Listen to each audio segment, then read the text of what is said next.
The island of Taiwan sits at the junction of two tectonic faults, where vast plates of the Earth's crust grind together, causing earthquakes. The entire island is unstable. Three smaller faults run directly under Taipei itself, causing hundreds of earthquakes every year. The effect of an earthquake on a giant skyscraper can be catastrophic. The entire building is shaken to its foundation as intense waves of energy from the Earth are transferred to every inch of the building structure. To withstand these shocks, the building needs to be flexible so it can move with a quake and not against it. If it's too stiff or brittle, it can break.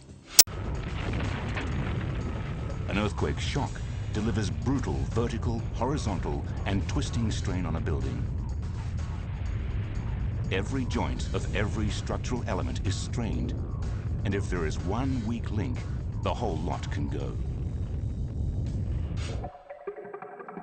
To keep 101 standing in a major earthquake, engineers develop a complex internal megastructure.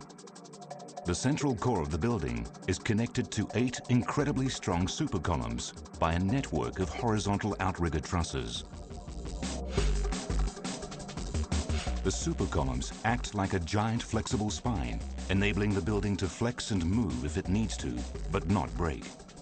If engineers can find a way of cancelling this accumulation of energy, then the building's contradictory requirements of strength and flexibility will finally be met.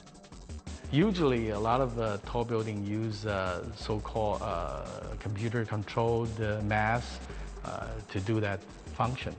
In our case, I think our very smart engineers come up with this passive tomb mass damper. The passive damper on 101 uses a huge weight hanging from an upper floor to counter the effect of wind. As Taipei 101 sways in one direction, the tuned mass damper swings in the other, cancelling the buildup of energy and reducing the building's motion.